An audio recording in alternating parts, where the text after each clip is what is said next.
उत्तर भारत में ठंड और कोहरे का कहर देखने को मिल रहा है। कानपुर में पिछले 2 दिनों से लगातार गलन बढ़ी, जिससे लोगों का हाल बेहाल है। विजिबिलिटी कम होने की वजह से रास्ता काफी मुश्किल हो गया है, सफर करना मुश्किल हो रहा है। सड़क पर गाड़ियां रेंगती दिख रही हैं, ट्रेनें कई कई घंटे की देरी से चल रही हैं। न्यूज़ 18 संवाददाता अमित गंजू की ये रिपोर्ट आपको दिखाते हैं। मौसम ने एक बार फिर से करवट ली और जहां एक और 48 घंटे तक अब धूप रहेगी, बादल छटे हुए रहेंगे, बूंदाबांदी नहीं होगी, तो वहीं जहां एक और गलन बढ़ी है तो वहीं सुबह और शाम के तापमान में भी गिरावट आएगी। जहां एक और सुबह कोहरा बना रहेगा तो मौसम विभाग का कहना है कि दिन में भले ही धूप जरूर निकलेगी, लेकिन रात में तापमान में गिरावट होगी और इसके चलते कहीं ना कहीं परेशानी देखने को मिल रही है। सर, ठंड है कि नहीं? बिल्कुल ठंड है, अभी धूप है लेकिन ठंड है। देखिए टोपी वगैरह लगा रखा है हम लोगों ने। अच्छा जी, ठंड है, गलन है जी। तो सुबह शाम है कि सुबह सुबह है? नहीं, अब पूरे दिन में है। आप सर ये क्या लगाएं, गमछा बांधे? सर ये हमारा मफलर है और बोलने के लिए मुंह से अभी हटाया है। और ठंड तो इतनी है कि कपकपाहट होती है और धूप तो निकली है बहुत तेज, गलन है। लेकिन इस समय बर्फीली जैसे हवा चल रही है, वो इतनी गलन हो रही है कि हाड़ कांप वाली जैसे एकदम सर्द हो जाती है। तो आप देख सकते हैं कि हाड़ कपा देने वाली ठंड जरूर पड़ी है, क्योंकि धूप से इतनी जरूर राहत है कि आदमी बाहर बैठ सकता है, लेकिन ऐसे मौसम के उतार चढ़ाव में हृदय के रोगियों और सांस के लोगों के लिए हानिकारक बताई जा रही है। जर्नलिस्ट आशीष पांडे के साथ अमित गंजू, न्यूज़ 18 कानपुर।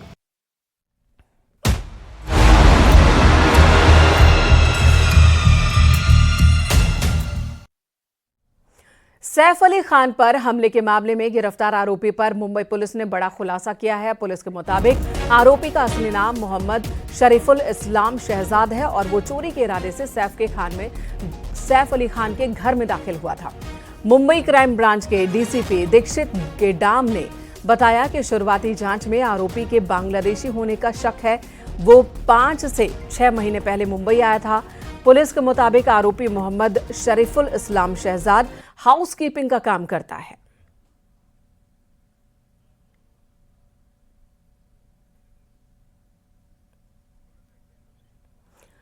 फिलहाल थाने से इसकी गिरफ्तारी हुई है। इस पर सैफ पर अटैक करने के आरोप हैं और पुलिस ने अब तक जो दावा किया है उसके मुताबिक आरोपी के पास से कोई भी भारतीय कागजात नहीं मिले हैं। इसके बांग्लादेशी होने का शक पुलिस ने जताया है और ये भी बताया है कि बीते 5 से 6 महीने पहले ही ये मुंबई आया और हाउसकीपिंग के काम किया करता था। फिलहाल इस आरोपी को पुलिस ने अपनी हिरासत में रखा है। आज अदालत में पेशी के बाद इससे पूछताछ की शुरुआत करेगी पुलिस। ये एक्यूज्ड पिछले 5-6 महीने पहले मुंबई आया है, ऐसा पता चला है। कुछ दिन ये मुंबई में रहा, बाद में मुंबई की विसिनिटी के कुछ टाउन्स में रहा और 15 दिन पहले फिर मुंबई आया है, ऐसा इन्वेस्टिगेशन में पता चला है। क्या काम करता था सर ये? हाउसकीपिंग एजेंसी में काम करता था। किसी बार में काम किया, किसी कॉन्ट्रैक्ट? हाउसकीपिंग एजेंसी में काम करता था। ये जो आरोपी है, यह आरोपी बांग्लादेशी ओरिजिन का है, ऐसा हमारा डाउट है। इसीलिए इस केस में एप्रोप्रिएट सेक्शंस की वाड़ की गई है और उस हिसाब से आगे का इन्वेस्टिगेशन किया जा रहा है। किन सेक्शंस को, पासपोर्ट एक्ट में या फिर? पासपोर्ट एक्ट के रेलेवेंट सेक्शंस में इसमें अप्लाई किए गए हैं। उसकी डिटेल्स हम प्रेस नोट से आपसे शेयर कर रहे हैं। तो क्या इसके पहले वहां जा चुका था, जिस तरीके से चढ़ा है और उतरा है? अभी तक ऐसा कुछ इन्वेस्टिगेशन में निष्पन्न नहीं हुआ है। एक्यूज्ड अरेस्ट होने के बाद हमको काफ़ी कम टाइम अभी तक मिला है। ये चीज़ें इन्वेस्टिगेशन में निष्पन्न की जाएगी। बांद्रा पुलिस स्टेशन में गुना दाखिल किया गया है और एक आरोपी को उसमें अरेस्ट किया गया है। उस आरोपी का नाम मोहम्मद शरीफुल इस्लाम शहजाद है। मोहम्मद शरीफुल इस्लाम शहजाद, एज 30 ईयर्स।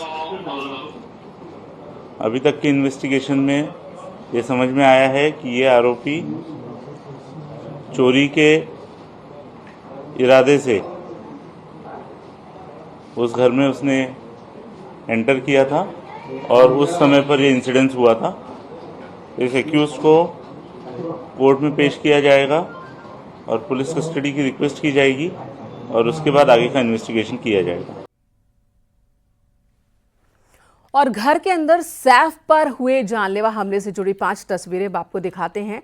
16 जनवरी को देर रात आरोपी मोहम्मद शरीफुल इस्लाम शहजाद सैफ अली खान के बांद्रा स्थित घर में घुसा। आरोपी ने सैफ पर चाकू से हमला किया और फरार हो गया, जिसके बाद आरोपी का बिल्डिंग में घुसते सीसीटीवी वीडियो सामने आया। दूसरी तस्वीर आप देख रहे हैं, जिसमें आरोपी मोहम्मद शरीफुल इस्लाम शहजाद के सैफ अली खान के घर से भागते हुए की ये तस्वीर है। तीसरी तस्वीर में आरोपी मुंबई के दादर रेलवे स्टेशन पर दिखा है। चौथी तस्वीर में आरोपी एक दुकान से हेडफोन खरीदता दिखा और 5वीं तस्वीर आरोपी मोहम्मद शरीफुल इस्लाम शहजाद की गिरफ्तारी की है। 72 घंटे की कड़ी मशक्कत के बाद मुंबई पुलिस ने आरोपी को गिरफ्तार किया।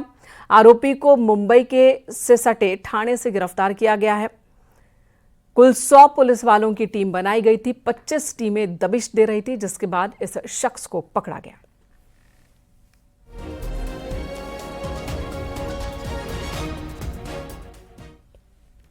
ठाणे में सैफ पर हमले के आरोपी की गिरफ्तारी के लिए देर रात पुलिस ने ऑपरेशन चलाया था। आरोपी गिरफ्तार करने के लिए लगातार पुलिस छापेमारी कर रही थी। देर रात ठाणे में क्या हुआ उसका एक चश्मदीद भी सामने आया है, वो भी हम आपको सुनाते हैं उसकी बात। रात में आए हो 8 बजे। पहले लेबर कैंप ढूंढे, लेबर कैंप में मिला नहीं उनको, तो उनको टिप मिली कि इधर छुपा है। फिर इधर आके ढूंढने लगे। बार बार हम लोग को आके पूछ रहे किधर है, कौन है, मगर साहब हमको मालूम नहीं। तो उनके पीछे मैं भी था। टोटल नहीं बोलूं 3:30 बजे वो आदमी मिला हमको इधर ऊपर वाले इसके ऊपर, मतलब भरने के ऊपर मिला। उसको पकड़ के फिर वो लेके गए। आपको मालूम था यहाँ पे कोई छुपा है? नहीं, क्या? बिल्कुल नहीं। और पुलिस वाले हम लोग को पूछ रहे तुम लोग को मालूम नहीं यहाँ पे कौन रहता है क्या? सब हमारे खेतीबाड़ी हम लोग ये संभालते, वो भी देखते बैठे। कितने बजे कुल यहाँ से उसको पकड़ा है? 3 बजे। 3 बजे रात के। आपको जब भी पकड़ा अभी तभी आपने देखा था कि पुलिस लेके गई? हाँ, यहाँ से लेके गई। यहाँ से लेके गई।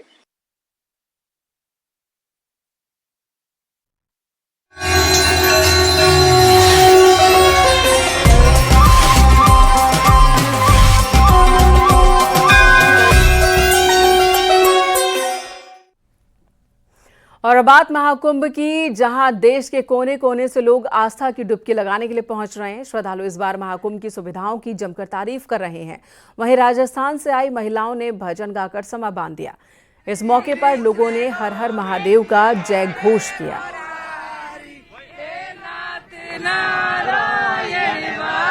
जोश हाई है, हर हर गंगे का जय घोष हो रहा है, सनातन की जय का जय घोष हो रहा है। सनातन की जय हो और जय गंगे हर हर महादेव, हर हर महादेव, सनातन की जय हो, धर्म की जय हो, सनातन की जय हो। हमारे साथ राजस्थान से आए हुए कुछ लोग मौजूद हैं, उनसे बात कर लेते हैं, इन महिलाओं से बात कर लेते हैं। आप लोग क्या कहेंगी? राजस्थान से आप लोग आई हुई हैं और परिधान में हैं, राजस्थानी परिधान में हैं। कितना सुखद क्षण आपके जीवन का है। राधे लिखा हुआ है आपके माथे पर और चंदन का लेप लगा हुआ है, संगम स्नान हो चुका है। कितना सुखद क्षण है आप लोगों के लिए? आज हमें आके यहाँ पे बहुत अच्छा लगा और यहाँ पे इतनी अच्छी व्यवस्थाएं हैं सब अखाड़े में, और जहाँ हम यहाँ स्नान करने आए हैं हमें बहुत अच्छा लगा यहाँ पे आके, और हम मतलब खुश हैं यहाँ पे आके, हमें आनंदमय हो गए यहाँ पे आके। कितनी खुशी मिल रही है कि कुंभ नगरी में है। हमें बहुत खुशी मिली, हमें बहुत खुशी मिली। हम बहुत राजस्थान से आए, हम बहुत खुशी मिली है। हर हर महादेव, हर हर महादेव। बहुत अच्छा लगा, यहाँ की व्यवस्था भी अच्छी है, बहुत अच्छा लगा यहाँ पे आके घूमने। राजस्थानी परिधान में है और संगम की धरती पर है, महाकुंभ की नगरी में है, और महाकुंभ की नगरी सनातन जय का नारा बुलंद करते हुए नजर आ रही है। कोई भजन, कोई कीर्तन आप लोग गाने वाले थे, लगाइए। बोले बोले में आए हूँ, मेरे बमले की धुन सुन के मैं प्रयागराज में आई हूँ, तेरे डमरू की धुन सुन के मैं प्रयागराज में आए हैं। मेरे बोले ओ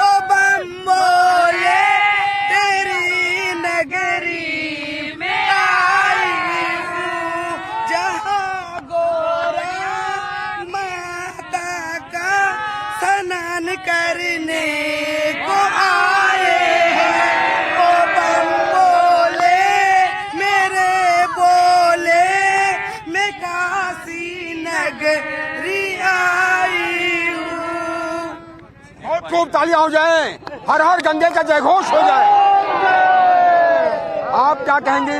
राजस्थानी परिधान में है और राजस्थान की धरती भी संदेश देती है और आज संगम की धरती पर आप लोग मौजूद हैं। क्या कहेंगी? संगम की धरती का आज इससे सुखद क्षण नहीं हो सकता? नहीं, बहुत अच्छा लगा, बहुत अच्छा लगा। कोई और भजन सुना दीजिए, कोई और भजन याद आ रहा है? हाँ? कोई और भजन याद आ रहा है? श्री कृष्ण गोविंद हरे मुरारी, हे नाथ नारायण वासुदेवा। आपने फिल्मों में सुना होगा कि मेले में दो भाई बिछड़ गए या बेटा अपनी मां से बिछड़ गया और फिर वो सालों बाद मिलते हैं। लेकिन उत्तर प्रदेश के प्रयागराज में महाकुंभ के लिए ऐसी व्यवस्था की गई है कि अगर कोई किसी से बिछड़ जाए तो तकनीक के जरिए उसकी तुरंत तलाश कर ली जाए। इसमें आर्टिफिशियल इंटेलिजेंस यानी कि AI काफी मददगार साबित हो रही है। हमारे साथ प्रोजेक्ट मैनेजर हैं मणि झा जी, हम इनसे बात करेंगे। तो कैसे डिजिटल कुंभ का डिजिटल खोया पाया सेंटर कैसे चल रहा है? ये डिजिटल खोया पाया केंद्र का बहुत ही अच्छे तरीके से चल रहा है और इससे फ़ायदा ये है जो कंप्यूटरीकृत होने से हम जल्द से जल्द उनके परिवारजनों तक पहुंचाने के प्रयास करते हैं। उनकी जो डिटेल्स हम लेते हैं, इसका प्रोसेस ये है जो भी भूले भटके तीर्थयात्री यहाँ पे आते हैं, सबसे पहले हम उनका नाम, पता, फ़ोन नंबर वगैरह लेते हैं और उनके सिस्टम में हमारे सिस्टम में डालते हैं और फिर इमीडिएट जो है वो सारे सिस्टम हमारे डिस्प्ले सिस्टम में जाता है, जिसमें कि उस अमुक व्यक्ति का नाम, उम्र, पता और क्या विवरण है वो संक्षिप्त में हम डालते हैं, जिससे कि वो सुचारू रूप से एक साथ हमारे जो 10 सेंटर हैं उस पे फ्लैश होना चालू हो जाता है। साथ ही साथ AI जनरेटेड कैमराज हैं जो फेस कैप्चर करता है। जी, AI जो हमें इस बार मिला है वो बहुत ही अच्छी सुविधा हमें मिली है, जिसके कारण जो हम जल्द से जल्द उस परिवारजनों का डिटेल जो है ढूंढने में सहायता होता है। जैसे कोई भी व्यक्ति है, एक नाम के बहुत तरह के व्यक्ति हो सकते हैं, तो उस पर्टिकुलर व्यक्ति ही जो हमारे सेंटर पे है उसको हम जल्द से जल्द कैसे मिला सकें, उसमें वो तुरंत हमें सहायता करता है। जो भी 150 जो भी डेटा रहेंगे उसको वो चिन्हित कर देता है जो यही XYZ आदमी है जिसको कि आप ढूंढ रहे हैं, तो हमें समय की बचत होती है। अमेठी के शिव मौनी योगी ने 12 ज्योतिर्लिंग तैयार किए हैं और ये ज्योतिर्लिंग रुद्राक्षों से तैयार किए गए हैं। महाकुंभ में पहुंच रहे श्रद्धालुओं के लिए अब ये आकर्षण का केंद्र बन गया है, जहां कई त्रिशूल लगे हैं, रुद्राक्ष से लपेटा गया है। त्रिशूल को भी ये बताया गया है कि किस रंग के त्रिशूल का क्या महत्व है।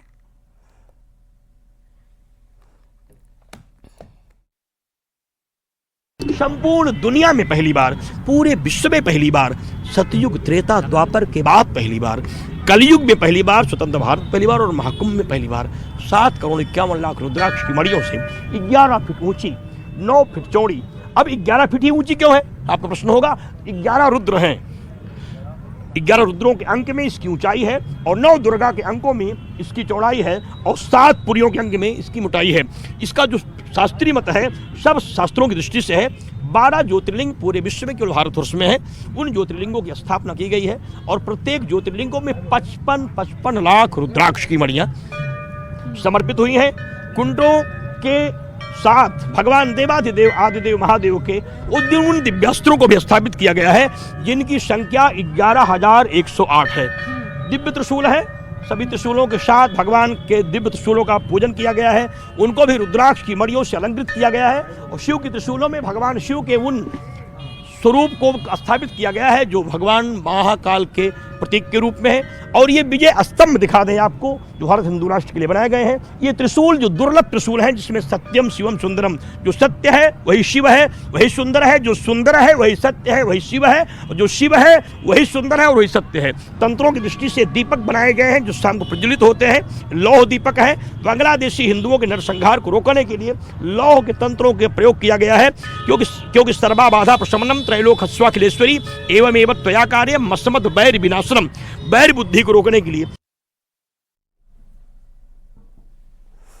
इस बीच महाकुंभ के दौरान ये भी ख्याल रखा जा रहा है कि अगर आप महाकुंभ में आ रहे हैं तो आपका मोबाइल फोन काम करता रहे, और इसलिए मोबाइल की बैटरी चार्ज करने के लिए जगह जगह पर पूरे कुंभ क्षेत्र में मोबाइल चार्जिंग यूनिट्स लगाए गए हैं। 14 जगहों पर यह व्यवस्था की गई है। 7 और ऐसे यूनिट लगाए जाने हैं ताकि लोग अपनों के संपर्क में रहें, किसी को परेशानी ना हो। पौष पूर्णिमा और मकर संक्रांति के दिन आने वाली भीड़ का अनुमान लगाते हुए यहाँ पर इंटरनेट यानी कि मोबाइल में डिस्चार्ज होने की भी उसकी एक बड़ी व्यवस्था देखने को मिली थी। इस समस्या का निराकरण पाने के लिए प्रयागराज मेला प्राधिकरण के द्वारा अभी तक 14 स्थानों पर लगाई गई है आधुनिक मशीनें। महाकुंभ जैसे बड़े आयोजन के दौरान मोबाइल चार्जिंग सुविधाओं की पहुंच महत्वपूर्ण हो जाती है। इसे समझते हुए सर्विस प्रोवाइडर A3 चार्ज एवं NJ लाइफ ने मोबाइल चार्जिंग मशीनों को प्रयागराज में लगाया है, जहां उच्च क्षमता के पावर बैंक विजिटर लेकर अपने परिजनों और जानने वालों से जुड़ा रह सकते हैं। श्रद्धालुओं और पर्यटकों की भीड़ भाड़ वाले स्थानों पर लगाए गए हैं ये चार्जिंग पॉइंट। महाकुंभ में 21 स्थानों पर फिलहाल ये सुविधा उपलब्ध होने वाली है, जिससे अभी तक 14 स्थान में A3 चार्जिंग सेंटर मशीनों का इंटेलिजेंस यहाँ हो चुका है। इसमें 7 महाकुंभ क्षेत्र में और 7 क्षेत्र से बाहर यानी शहर में जिन स्थानों पे सेंटर खुल गए हैं उनका hotel Samrat civil line, Virendra hospital civil line, royal coach restaurant civil line, cafe Miyaka civil line, 32 पल डेंटल क्लिनिक, अशोकनगर और उमा शिव रेस्टोरेंट शामिल है। इस वक्त की बड़ी खबर, महाकुंभ में आज अभी तक स्नान करने वाले लोगों की संख्या 22,70,000 हो चुकी है, यानी कि आज भी बड़ी तादाद में लोग पहुंच रहे हैं। रविवार का दिन होने की वजह से लोगों की संख्या में, श्रद्धालु की संख्या में बढ़ोतरी देखने को मिल रही है। अगर अमृत स्नान की तारीखों को छोड़ दिया जाए, कल के स्नान से ज्यादा आज लोग पहुंचे हैं स्नान के लिए।